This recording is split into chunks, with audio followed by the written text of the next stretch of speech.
Hey everyone, welcome back. Thanks for joining us. Today we got a brand new story to share with you. So let's begin. My name is Richard, and for the longest time, I thought of myself as a good husband. I'll be honest, I've always been the kind of guy who believes in giving people the benefit of the doubt. I don't like drama. I don't snoop through my wife's phone, and I don't get worked up over little things.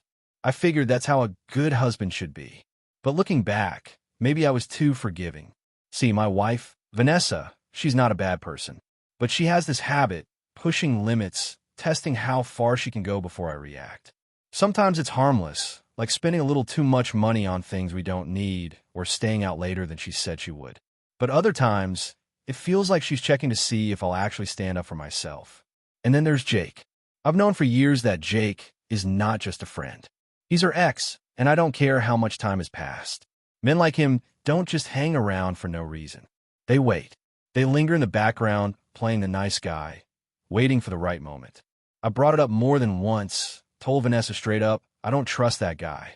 But every time, she brushed it off, said I was being dramatic, that I was jealous for no reason. He's just a friend. You're overthinking it. He's like a brother to me. All the classic lines. I wanted to believe her. So, I let it go again and again. I told myself I was overreacting, that I was being insecure. But trust? Trust has a limit. And she was about to find out exactly where mine ended. One evening, Vanessa and I were sitting in the living room after dinner, just unwinding like we usually did. She scrolled through her phone, casually chatting about her day, when she mentioned a weekend trip. Some of her old friends were planning a getaway at a beach house in the Bahamas, a chance to relax, catch up, and relive some of their college memories. On the surface, it sounded harmless. I had no problem with her spending time with her friends. We had always respected each other's independence, and I never believed in being a controlling husband. But then she said something that made my stomach tighten. Jake was going. The moment his name left her lips, I knew this conversation wasn't as casual as she was making it seem. Something in her tone, in the way she looked at me, told me that this wasn't just an innocent update about her plans. It was a test. She wasn't just telling me about the trip. She was waiting for my reaction, watching to see if I would object and tell her not to go. And that's exactly what she wanted. For years, I had warned her about Jake. I wasn't an overly jealous man, but I knew what I saw. Jake wasn't some harmless friend. He was a man waiting for an opportunity, and I wasn't about to pretend otherwise. But this time, I didn't react the way Vanessa expected. I didn't argue. I didn't remind her why Jake was a problem. I didn't list the countless times I had let things slide in the past. I just looked at her and said, if you go, don't bother coming back. She blinked at me, caught off guard, and then she laughed. She shook her head, smirking like I was being ridiculous. God, Richard, you're so dramatic, she said, rolling her eyes. Then came the usual excuses, the same ones she always used when I voiced my concerns. You're overreacting. Jake's just a friend. You really need to stop being so insecure. I didn't fight. I didn't argue. I just looked at her. My voice calmed and said, do what you want, and I meant it. She thought I was bluffing, just like she always did. She had no idea that this time, I was completely serious. The morning of her trip, Vanessa moved around the house as if nothing had changed. She hummed to herself while packing, carefully folding her clothes and choosing which outfits to bring. She took her time, pausing now and then to check her phone, probably responding to the group chat about the trip. Every so often, she'd glance at me, expecting me to say something to remind her of what I had told her. But I didn't. I just watched. When she was done, she wheeled her suitcase to the front door and walked over to me.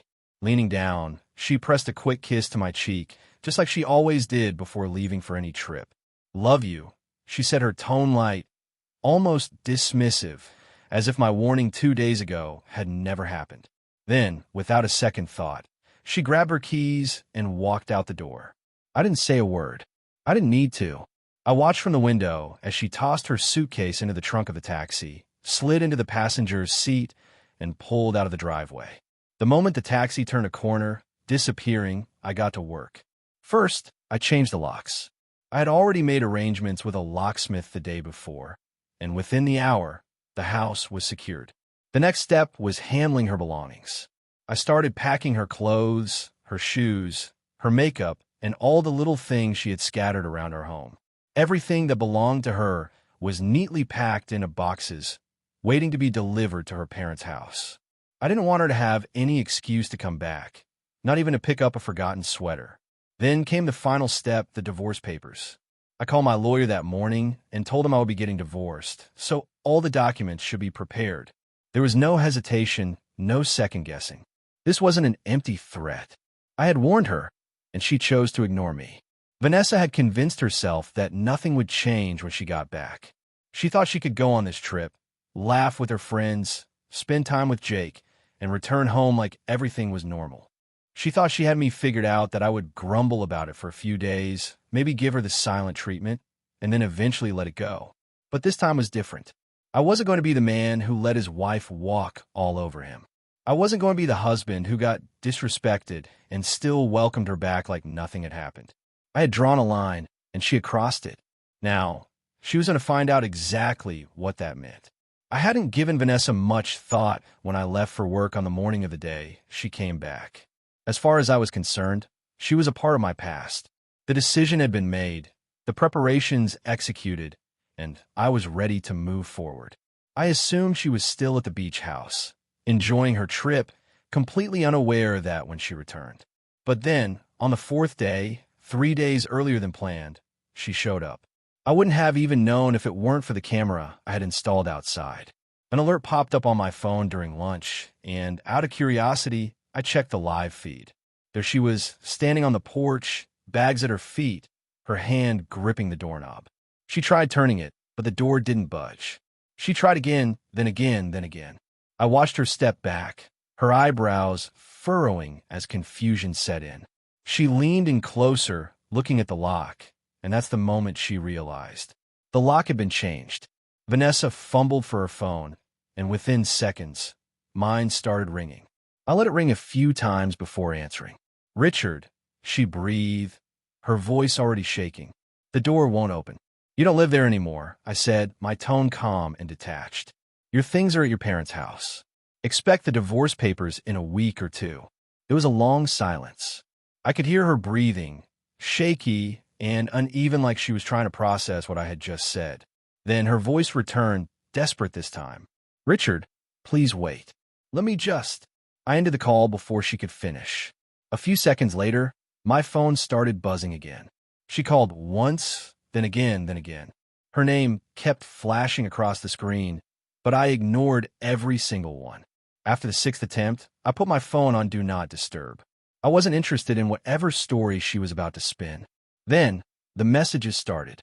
"Richard, please talk to me. I messed up. I'm so sorry. It's not what it looks like."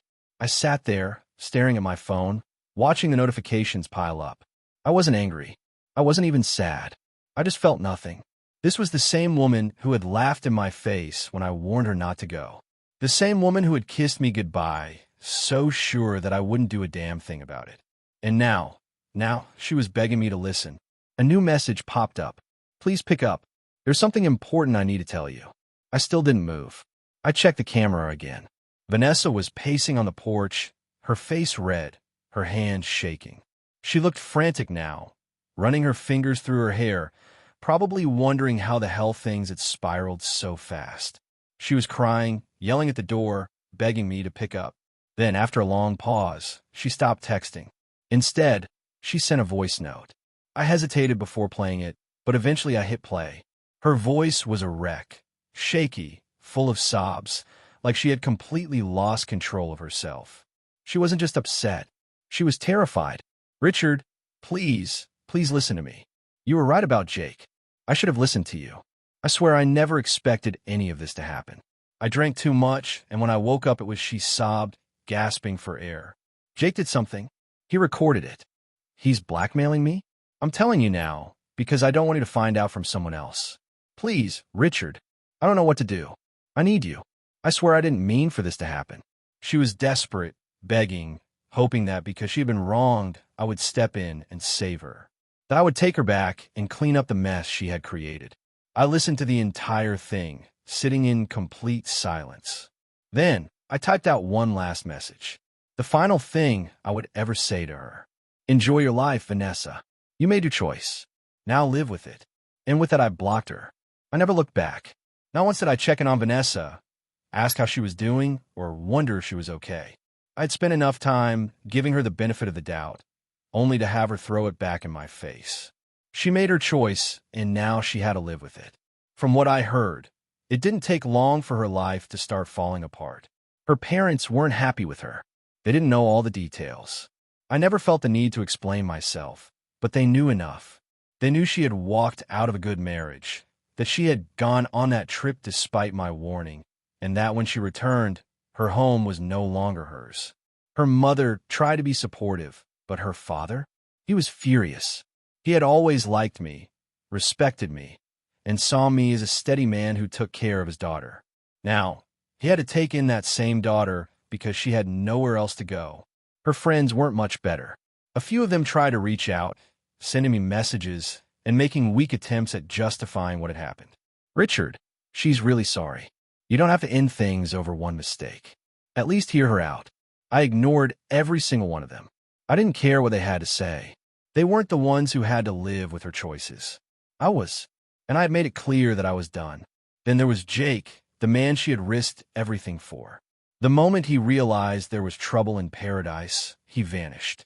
I'm sure he thought he was untouchable, but when Vanessa started talking about how he had recorded her without consent, that changed everything. He knew damn well he could get arrested for blackmail. And just like that, he disappeared. The guy she threw her marriage away for wouldn't even answer her calls. So there she was, alone, humiliated, and full of regret. Meanwhile, I moved on. I focused on myself, my job, my future. I refused to waste a single second wondering if she missed me, or if she realized how badly she had messed up. But deep down, I already knew from the unending messages she kept sending. Some mistakes can't be undone.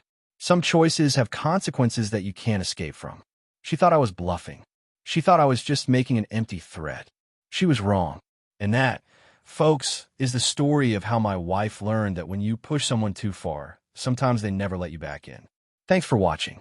If you enjoyed this video, don't forget to like, comment, and subscribe for more stories like this. See you next time.